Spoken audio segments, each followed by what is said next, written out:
Welcome to Top Advisor Marketing, where you will learn how to become a prolific online influencer, attract more ideal clients, and grow your practice. Brought to you by Top Advisor Podcasting, a done-for-you podcasting solution built just for trusted advisors. And now, your co-hosts of Top Advisor Marketing, Kirk Lowe and Matt Halloran. Hello and welcome to episode number 57. I am Matt Halloran, joined as always by Kirk Lowe. We have a special guest today. Today we have Jay Coulter. Now, he has done some pretty darn amazing things, and that's why we brought him on the podcast today. We want to take stuff out of his brain and directly and inject it into yours, because when you hear about this guy's history and what he's done in our field of financial services, you're going to be pretty amazed, and then you're even going to be more amazed of where he's ended up. So Jay, welcome to the podcast, and tell us a little bit about your journey. Guys, thanks so much for having me on. Yeah, so I guess as a real simple overview of my experience, I've spent about 20 years in the financial services industry. Most of my career was with Lehman Brothers on the asset management side. Spent some time as a financial advisor after that, but really over the past 2 years, most of my work has been done as a practice management consultant at Watley & Company and Pinger Systems. But I tell you, what's really attractive to coming on and speaking to your listeners about branding is some of the work that I've done in the nonprofit space. And really more important to your listeners, as we'll get into it, really what I got wrong from a branding standpoint. Today, with my brands, I have the Resilient Advisor platform and podcast, and then in addition to the consulting businesses that I use to work with financial advisors. Beautiful. Thanks for joining us, Jay. I had a great time on your Resilient Advisor podcast 4 or 5 months ago, and we're doing you the same favor, whatever you want to call it. It's not really a favor when we're adding a ton of value to our audience, is it? Without a doubt. And that was a very popular episode and something that is evergreen. Anybody looking to start a podcast, that episode was a very succinct capture of what it takes to get it done and the value it brings to your audience. Absolutely. It's a perfect example of how to take your podcast and leverage it with other people who can expand your audience, right? We're helping you expand yours. You're helping us expand ours. We're adding value. That's what makes the world go round in digital marketing. And that's a perfect segue into how did you build your brand? Tell everybody, if you wouldn't mind, how many social followers that you have and that you've built over the last number of years. Yes, so really I have two brands. And across those brands, we have about 200,000 social media followers. So the first brand, I started in the nonprofit space. And I got to tell you, I'm 45 years old. I'm one of the least likely people to have gone deep on social media if I did not find a lot of utility in leveraging the platforms about 5 or 6 years ago. So I have a nonprofit advocacy brand called Conquer Worry, where we focus on advocating and educating people who struggle with extreme stress or their mental health. And it all got started with a simple Twitter account where I started posting valuable content for people who struggled with either extreme stress or their mental health. And it started to grow because there was a market for it. And this was before the celebrities like The Rock were out talking about their struggles. And so I learned very quickly that if I put valuable content out there, people would start to follow us. I also learned very quickly that if I did not have systems and processes in place to do it, it got away from me very quickly. And the brand started going in a ton of different directions. And I didn't seek any counsel on how to really navigate that. And so it really became an unwieldy animal until we got those processes in place. Now, we know that platform allowed me to connect with people all over the world. And today we have advocates on 5 different continents that help run those brands. We have a podcast that we just stopped dropping episodes at the beginning of last year. And it helped me sell a book on 5 different continents that, to be honest with you guys, is not even a good book. But because of the branding that went into that process and learning from our mistakes, we were able to go and add value to our network. You know, it's really interesting, Jay. We started working with a client recently who's had a podcast for probably a year or two. She's really, really good at it. And one of the reasons that we started working with her, she chose to work with us, is because she had about 6 different people doing stuff for her. And because she didn't own it, she didn't own who, because she was trying to manage 6 relationships. And some of those people were those 6 were from one person who had somebody else they knew doing something. So she felt like she didn't have a lot of control. There was a lot of expense. I think she was paying about $6,500 a month to have these 6 different companies doing stuff. And one of the examples is a company was one of the company's job was to grow her Twitter followers. And her podcast is about money and women. And she found that most of her her Twitter followers were not ideal audience at all. And one of the things about not controlling who you invite sometimes is that it kind of gets out of control. So yes, she grew from 100 Twitter followers to over 20,000 within 6 months. But it didn't really add any value. So the idea, where I want to segue here is, or your advice on is, when you control the system yourself, I think you have more opportunity to find the people that you want. And when you're putting out content, attracting them with the content, you're going to get the people who want to absorb that content, right? It means something to them. So maybe you can reflect on that for our listeners a little bit about how your system helps get the best out of how you want to grow your social and your relationship management system. Yeah, that's a great question and a great segue into my second podcast, The Resilient Advisor, because all the mistakes that you were just talking about, we really made with the Conquer Worry podcast. Too many cooks in the kitchen.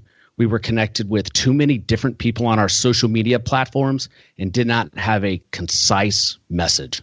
With the Resilient Advisor podcast, when I launched it at the beginning of last year, I took some of those lessons and made sure that as we built the brand on Twitter, Facebook, and really most importantly, LinkedIn, we only connected with our target market, and that is financial advisors in the United States. And as a result, that brand does not have the same volume of followers, but we're able to produce specific content that they want to hear, and the quality of our followers has gone up. So if you look at, well, for example, your podcast, you guys have over 50 episodes of just great, valuable content. But if you were marketing that to dentists, it wouldn't be as helpful as it is to financial advisors. And so kind of learning from what you guys have done with your podcast, advisors could craft that same kind of message.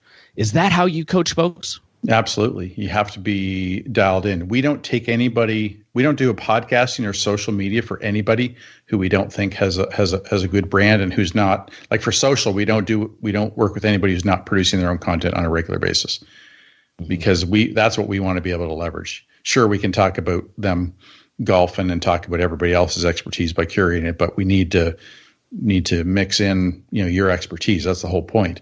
So, you want to make sure everybody's got a strong story. You want to make sure that if they're doing social, that they've got content, authentic content that's coming from them on a weekly, if not monthly basis. And I want to jump in and play devil's advocate here. I'm sorry, because there are objections that we hear. So I hear what you're saying, Jay, and I hear, Kirk, what you're saying, of course. And we are very picky on who we work with.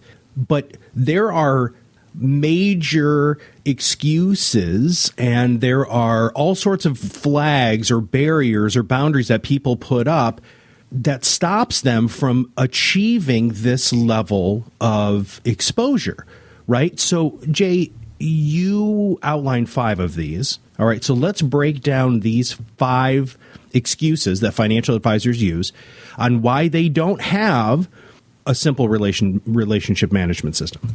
Yeah, I'm sure we've all come across these same excuses every single time. And it's amazing to me that the first one is always compliance.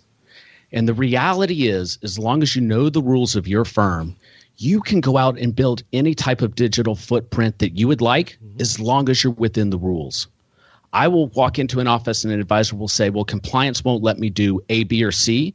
And then I can pull up a social media account of somebody at the exact same firm and demonstrate to them that that's just not the case.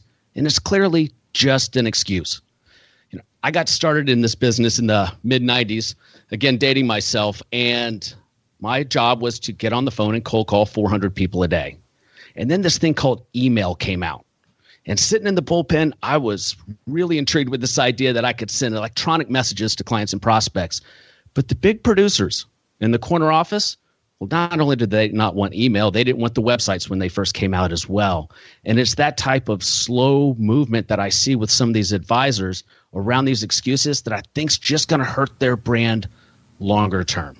I've always found that if they just don't say the things that they're not supposed to say, then we're okay. I mean, if you're going to quote a statistic, then you probably should have support for that statistic, right? And so Kirk and I have been running the podcasting business for financial advisors for about a year now.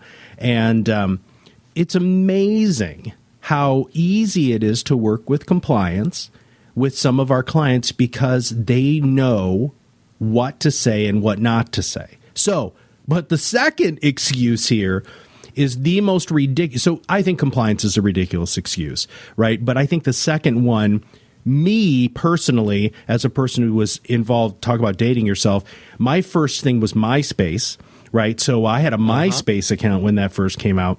But your second one talks about people, but my prospects, Jay, they don't use social media. So how do you overcome that excuse? So one thing that I've learned is that I can't push an old dog that doesn't want to use social media into it. I've kind of given up, but I used to try to do it. So when somebody would say that their prospects didn't use social media, I'd point out that there are 2 billion people on Facebook. I bet you could probably find a prospect, over 500 million on LinkedIn. And if you use Instagram, they're coming up on 1 billion people themselves. But really the useful exercise, and I would only do this with clients, is I'd have them take out the list of their top 10 clients and I'd go onto social media and find them. Ouch. Right? Ouch. You guys know exactly what happened. That's true. We'd find them on there and it would be eye-opening for them. And the reality is, if you're not on social media with a digital footprint for your clients, your competitors are there. Yeah. The other one I hear all the time, Jay, is my clients are all over 70. And I say again, ouch. I do more as I start to see a trend now where people with advisors who have most of their client base, aging and over 70, they're starting to realize that they're at a significant risk in their business, and they're trying to figure out how they can work with the generations under those people, and they know they have zero relationship with those people, and they're not on social media, but the kids of those clients are, right. So that's changing slowly, but yeah, Anyway, there's more. There's some great other excuses. What's number 3? I'd like to hear your thoughts on that. Yeah, and I'd actually like to turn the tables on this. I've used to hear a lot that big brands were pulling out of social media marketing, especially on Facebook, so they didn't want to waste their time doing it. And the example that I got a lot last year was Procter & Gamble. Have you guys heard that? We do a lot of research, and I'm glad that you asked that because our social media team is consistently looking at new statistics, new data, new research. And Facebook just this week came out with a new algorithm that is refocusing shares of friends and family over businesses. Now, we know that that's not going to last long because Facebook needs to make money, but big brands pulling out, I have honestly seen the opposite, especially on other social media channels. So if you look at Instagram, if you look at Pinterest, if you look at, those are the 2 big ones. Snapchat would be the third. Man, they are flipping everywhere. Everywhere. I get ads all the time, but Facebook did just change their algorithm. And come on, you're a LinkedIn genius. Look at all the ads you get on LinkedIn. Yeah. And also, if you think about that objection at its core, they're comparing somebody connecting with Procter & Gamble and an actual person. And the reality is people don't want to connect with bleach and toothpaste. There's no utility in that. They want to connect with people. And so it's really comparing apples and oranges. Mm-hmm. And that's why the big brands are trying to come up with these crazy campaigns to try to show some kind of personality. The good side of that is that sometimes from a social responsibility standpoint, companies are starting to realize people care about that, and they may pay attention to their brand. But in some cases, they're just downright silly, right? Meaningless, no social responsible value in their campaigns. But for the ones who are getting it, our friend Sonia Dreisler, who works to help advisors implement impact investing into their companies, she posts regularly all kinds of incredible stuff about social responsibility and big companies getting more involved and investors wanting to engage in that. And then so there's all kinds of good stuff going on there. But anyway, big brands, and again, not the best excuse to not engage in social media. So number 4, man, how many times have we heard this one? Well, this is why we built our whole podcasting company. So, Jay, what is number 4? Yeah, and I think this is another one actually you guys have significantly more experience in. But when folks say that they don't know what to say on social media, it drives me crazy. And I'd actually just like to tell a quick story and then turn the question to you guys because you're the experts in this space. But I sat in an advisor's office once, and he went through one of my workshops in the branch. Standing in his office, he said, "Jay, I'm not getting on social media. I don't know what I would say." And standing in his office on the left-hand side was a wall filled with pictures of all the golf courses across the world he had played on. On the right-hand side was filled with all of these pictures of hunting and fishing trips from all over the world. And behind his desk on the credenza, pictures of his kids and grandkids. The guy clearly liked to talk about himself. The guy clearly had stuff and personal content that he could talk about. But he would sit there and tell me he had nothing to say. And the reality is everybody has something to say. How do you guys coach advisors to go out and talk about themselves in the right way on social media? Well, there has to be a really good balance, and we're working on what we're referring to as the perfect formula on personal versus professional. So that's part of it, that people want to connect with you in a way that allows them to get to know you better. So it can't always be about what's going on in the market or financial planning or insurance or anything along those lines. But my other favorite thing, and Jay, that's a perfect flippant example, is how many of those golf courses or how many of those situations could he parlay very quickly into, hey, I was playing this course and this is what happened. Here's how it's applicable to blank, right? So that very easy transition there. But last but not least, advisors talk for a flippin' living, right? Hey, what did you just run into with your client yesterday? Oh my gosh, well, they had this problem. Okay, hey, look, there's our topic for today. So that's when somebody is doing a podcast with us, we do a discovery process where we get to learn about them more. And then what we do is we help them come up with their first 6 to 12 podcast topics.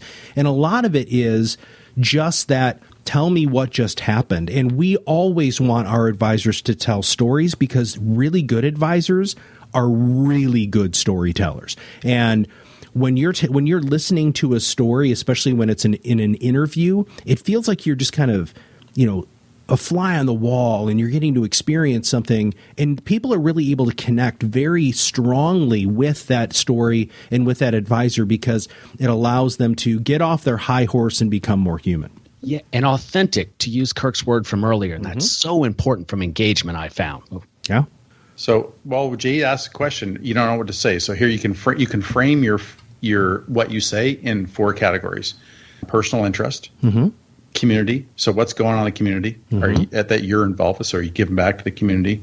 Third one is, what are your centers of influence talking about, and how is that important to your audience? Can you share that kind of stuff, which has obviously some obvious wins in it when you start sharing your fellow peers' material and wisdom, and maybe even community initiatives, right?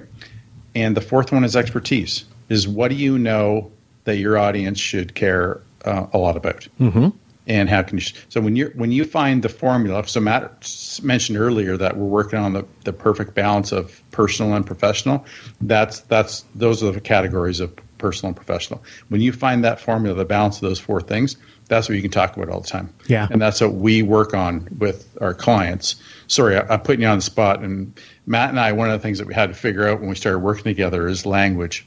Yeah. I use a certain jargon, he uses a certain jargon, and we're getting closer all the time. But I call those on all the calls I have, I talk about those as our pillars, social media communication. Like, what are the topics, the subject areas, if you will.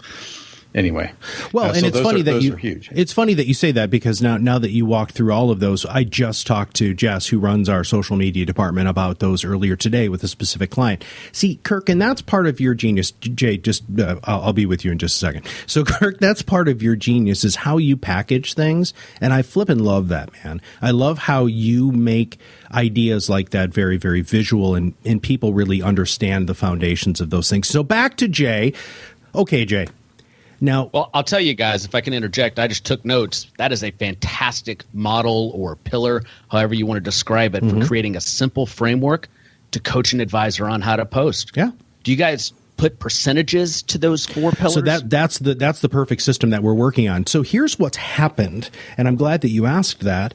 So people pay us for this, which is surprisingly enough your 5th most common excuse. I'll just pay somebody to do this. Well, you can pay people to do it, but you have to pay the right people. So I'm just going to overcome that objection very quickly. And part of what we do and what we found, and when I was talking to Jessica earlier today, she was talking about how, because of Facebook's new algorithm and because of what's happening on LinkedIn, if she posts something for one of our advisors that has something that's more personally flavored or community oriented, what happens is it has a ripple effect, and that ripple effect goes backwards and it goes forward, because timelines are linear. But so we post something very specific about Jay volunteered at the community mental health organization to be able to help people with something, right?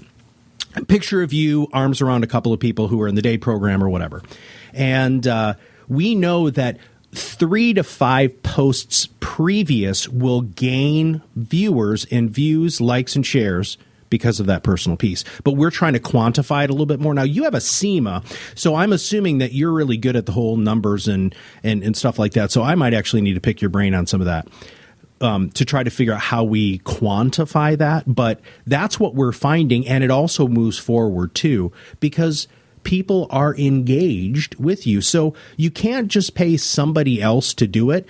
You have to pay a professional who is going to be able to learn your voice, learn who you are, and post as if they are you. And when that happens, you got a winning combination. I'm going to cut that segment of the podcast out, put it in a 45-second file, and send it to every advisor going forward that tells me they're going to pay somebody $500 a month to manage their social media profile. It just doesn't work that way. And so tell me a little bit more about how you're managing that LinkedIn posting experience. Well, it's a whole bunch of fun. So we hired two ladies who have their master's degree in communication, digital communication specifically. So they're highly, highly educated people, and they're also amazing writers. We take care of it through the discovery process, where we ask very, very specific questions, and that's where the 4 pillars really come in that Kirk was talking about. So we find out as much as we can, and then what we do is we begin our process. And so it takes usually 4 or 5, sometimes up to 10 posts before we really solidify that advisor's voice. But after we've solidified that voice, then we have a calendaring program and a system that we use in order to get stuff to the advisor to deal with the first one, which is compliance, so that they can get everything pre-approved before we do it. But it really is a relationship. The people that we've hired have such great interpersonal skills and writing skills that our advisors feel very comfortable saying things like, one of our advisors, I went to a football game with my kids. Hey, here's a picture. Why don't you write a post about it? That post got 7 to 8 times more views than the one that he talked about when it came to tax planning, right? Yeah. But tax planning went up. Yeah. So...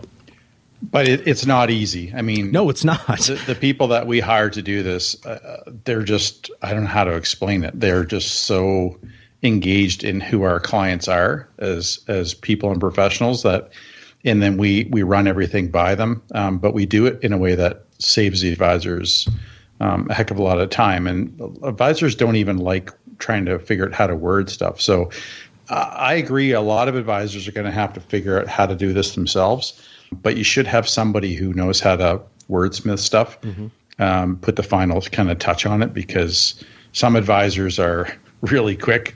I catch myself doing this all the time, where I just want to get a message out there, and I think everybody should just care about it, because I'm like that, and it's a fault, and I'm working on it. But and you have to soften the edges. You have to make sure that it's clear what you're really trying to say, and put it in their context of their world, not yours. And when we're really busy, that's the biggest fault I have, is that you're just busy and you're trying to communicate. So if you're trying to run social media like that, that's difficult. What's really neat about this whole conversation is it's going to spin, and we're actually going to ask our guest a lot more in the next couple of minutes here, because what Jay has done is he's figured out how to put this into a system, which was our promise. Is how do you systematize this relationship management and specifically social media? How can you do that? And this is, for a lot of people, this is going to be the holy grail, listening to and understanding how to figure this out. Because if you can systematize it and automate some stuff, all of a sudden this doesn't feel like such a massive mountain to climb. So please, Jay, enlighten us. Yeah, what is the pinger system? Yeah. What is this thing that you've built? So this, in my opinion, is really the key to enhancing your digital brand and going from posting and engaging to taking conversations offline. Financial advisors have been told for years they're in the B2C business to consumer. And really, especially because of these digital media platforms that are out there, they're in the people to people business. And so I have found success in making sure that I have a system to connect with those people more than just posting on a regular basis if it's somebody that I value to have in my network. And Scott Adams, the creator of Dilbert, has one of my favorite quotes. He says, "Losers have goals, winners have systems." And that couldn't be any more true when it comes to building your digital brand and connecting with people. So I came up with, I'm sorry? A lot of business coaches just, let out a big gasp when you read that. Sorry.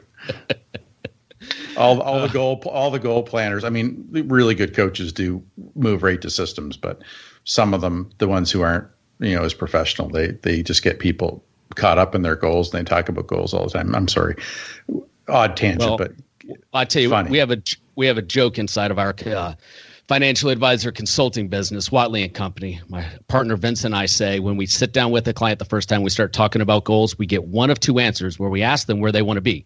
If they're doing less than $1 million in production, they say, I want to be $1 million producer.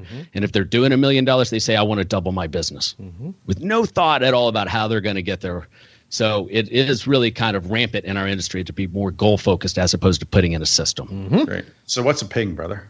All right. So in the 1990s, Keith Ferrazzi wrote a book called Never Eat Alone. I think today, and I know he's come out with a new version of it, it's still the best book on networking. And when the original version was out, he talked about carrying around a Palm Pilot to keep track of all his contacts. Wow. And to me, that was it was fascinating because he talked about how he could stay connected with more people than he ever thought just by pinging on a regular basis. And you can't do that without a system. So I had developed my own system over the years. And then once I got into practice management consulting, really at a high level, what we do is we help financial advisors implement 3 systems: a client service and experience system, an investment management and financial planning system, and then a relationship management system. And so we took the concept of my Pinger system and created processes for getting it done. So I'm going to talk really high level about it because this is a podcast, but I want to give a link to your listeners where they can go and get actionable, executable ideas on how to build their own system for free. So if they go to jcoulter.com/TAM for Top Advisor Marketing, that's JAYCOULTER.com/TAM, I'll have links to all the systems we talk about on this podcast. So high level, a ping is a quick, casual message to a contact that you want to maintain a relationship with. To be clear, it's not a client. You need a client service system for those types of folks. It could be your centers of influence and high-value prospects. Before digital media, there were 4 types of pings. You could call somebody, email, text, or send a handwritten note. But now, because of these platforms, it almost becomes unlimited, but you can like, share, post, or message, essentially giving you at least 8 ways you could ping somebody in a very simple way. The second concept, and again, at a high level for a pinger system, is you need a piece of technology that's incredibly simple to remind you when it's time to ping somebody. So think about a time you met somebody at an airport or cocktail party. You had an engaging conversation and you thought, I need to stay in touch with that person. And before social media, you'd collect their card and probably not do much with it except a follow-up message. Now with social media, maybe you connect with them on LinkedIn and they're seeing the content that you're putting out, but you're not reaching out individually. That's what the technology needs to enable you to do, and you can set it up simply and for free using something as simple as Outlook. And again, on the link I gave you earlier, I teach you how to go build a simple system in Outlook to do it. The third component, and this is really where the rubber meets the road, is to determine what type of ping cycles you want to have with a client. So some research out of Oxford University done by Professor Robin Dunbar said that the human being can only maintain about 150 quality relationships at any given time. So if you have 150 and you add a new quality relationship into your life, you're really letting somebody go out the back end. And apparently this is anthropological in nature, so the bigger the brain, the bigger the network. That's probably why I don't have that many relationships. So keeping that in mind as you build your pinger system and the cycle on which you're going to connect with these people, whether it's on social media, on email, or with a phone call, is to fill up your first bucket with 150 people and ping them once a month. Okay. And then I've learned through experience, don't get complicated with it after that. If it's not somebody that you need to ping once a month, ping them every 6 months. So I used to teach systems that involved pinging folks every 2 months or 3 months or once a year. And the beauty is in the simplicity of the system you build. Now, how do you take that pinger system and create this digital supernova? Yeah, so what I'm going to show you again, I have training videos on how you can execute your own today. And what I have learned from experience is you can get results instantly using this type of system. And there's no magic in it. Here's how it works. You download your LinkedIn contacts, which hopefully you already have 500 or more. If not, maybe wait until you have about 500 connections. And then download the Pinger Systems worksheet that you'll find on that website. And after you add your LinkedIn contacts to the worksheet, simply segment each of your LinkedIn contacts as somebody you're going to ping once a month, once every 6 months, or you can categorize them as somebody you're not going to ping, or a client, which of course a client would be in a separate system. And then give that list to your staff and have your staff set up those ping cycles for you. And what you will find is you will start communicating with people that you already should have been communicating with. And that leads to the conversations that you need to have to grow your relationships and grow your business. It is really not rocket science. We've had so many success stories from advisors going through that simple first step before they get into anything more robust than that. The best success story, which is obviously the one I'm going to lead with, we had an advisor who reached out and pinged somebody who was a former client from 10 years earlier. And his response was, "I'm glad you reached out. I'm retiring next year and I've been meaning to call." And that turned into a $15 million relationship. Wow. He thought he had a relationship with him because they were connected on LinkedIn, but he didn't really because he wasn't actually reaching out. And we have countless of other examples that are really predictable. We have an advisor who reached out to a fraternity brother that he was connected with on Facebook and LinkedIn, but hadn't really had any actual conversations with. After making that connection, 30 days later, he had a $1.2 million ACAT. Again, the system isn't rocket science, but what it does is it forces you to contact the people you should have been connecting with anyway. Kirk? So I'm gonna go back in time here because I'm thinking there's a lot of listeners right now thinking, I don't know what to say in a ping. So maybe you can give us a little clarity on that. Yeah, so the idea of a ping is a quick casual greeting, that a quick casual message that is very off the cuff and personalized. You cannot systematize a ping to somebody that you have a relationship with. And so you have to think of a common connection point. It takes a little bit of thought, and it can't be automated. And that's where the engagement comes from. Hey, Bob, it's been a long time since we spoke. Boy, it's been a long time since we were in the fraternity house as well. Just ran across your profile on LinkedIn and thought I'd check in with you. You know, advisors are really good at overthinking things, Jay. So I'm glad that you are helping them gain some clarity that they don't have to overthink this, that it can be something as cordial as guess what you might say to them if you meet them in person and shake their hand and look them in the eye. It's exactly right. It's being authentic. It's being genuine and being personable. Wow, Kirk, that really does sound right along the lines of what you've been teaching for years. Yeah, what really struck me, what you just said, Jay, is that you can only manage so many relationships. Mm-hmm. I think that's where advisors get really overwhelmed is how could I possibly, if you've got 500 or 1,000 or, or more contacts, how do you decide which ones, you're going to stay in touch with? So I think that's a huge epiphany, if you will. Mm-hmm.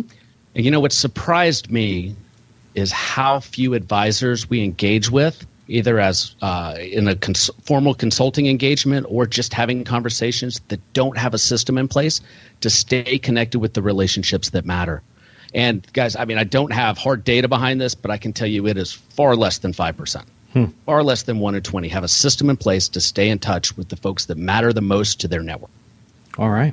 So what else you got for us, Jay? All right. I'd like to share one more system with you guys. Again, how to execute this is all going to be in that link, jcoulter.com/TAM for Top Advisor Marketing. So I've been able to develop a pretty narrowly focused following on LinkedIn using what I call the BEEP method. You guys had a great interview on episode 51 with Bill Good. One of my heroes. I think you guys have a lot of respect for him as well. And he said his number one advice to your listeners was never stop prospecting. Mm-hmm. In that gold, we've gone through this big bull market. A lot of advisors, most advisors, has stopped the process of actively prospecting. And that's going to create a challenge for them if we have some turbulence in the marketplace. So with that in mind, if you've narrowed your brand and your niche and you know exactly who you're going after, there's a great opportunity if that niche is on LinkedIn to implement what I call the BEEP method for growing your influence, your connections, and then really adding to the quality of your pinger system. So high level, the BEEP method is an acronym for build, engage, educate, and ping. So as you build your network on LinkedIn, there are great resources now with their search functionality and within Sales Navigator to get very narrow on who you want to connect with. I give you examples in the video on how to use a cold ping strategy to connect with folks and how to connect with folks cold inside of some of those siloed niches. Then I teach you how to go and send that initial connection request. I'm just going to give you an example of what I've been using, and I've been connecting with roughly 100 financial advisors per week that fit my niche using this system. My initial message sounds like this. You were suggested by LinkedIn as someone I should connect with since we have some connections in common. I produce an industry-specific podcast called The Resilient Advisor and thought it could add value to your business. Here's a link. Let's connect if it makes sense. And that's all I say. I'm not trying to sell them anything. I'm trying to add value from the beginning. I have found that to be highly effective because I'm so narrowly focused in my niche. I don't know that advisors will get the same number of connections, but they could get the same quality of connections by building that same type of message. Simple stuff. Simple stuff. Advisors don't know that that's available, that it's not nearly as complicated. Thanks for sharing that. That's right. And then, they go through the process of engaging with those folks systematically and then educating them using systems like you guys have at Top Advisor Marketing. And then once they have those quality connections, not just ignoring them and hoping that their outbound digital presence will help engage them and make them help them become a client, but actually pinging them and having customized personal interactions with those connections. And with that, let's go over the website one more time where everybody can go ahead and download all of this stuff from you, Jay.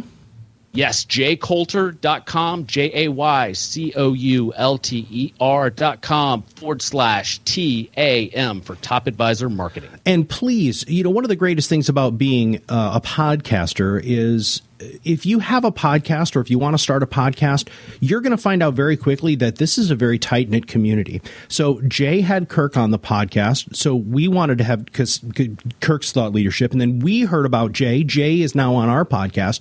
So please make sure that not only do you subscribe to the Top Advisor Marketing podcast, but make sure that you subscribe to Jay's podcast, which we will make sure that we have a link directly to that podcast so they can subscribe the minute that they listen to this. All right, closing thoughts for anybody. I appreciate you guys having me on the podcast. Yeah, thanks, it's been a man. great back and forth talking about advisor marketing and the importance of it. And I hope any listeners realize the value in building a strong digital footprint and getting some help in building that. Fantastic. Kirk, you got anything? Yeah, I wanted to just mention that everything that Jay is talking about, he's packaged. And you can tell that when Jay's trying to tell a story, he packages everything. You know, people are going to be talking about pings. They're going to remember pinger system. You should remember beep. And when you're talking about and doing your podcast, try to remember that stuff. We've had some lists here talking about common excuses financial advisors make. You know, Jay shared an outline for what we're going to talk about in the show. Matt stuck to that list brilliantly. I was kind of on and off it because that's how I roll.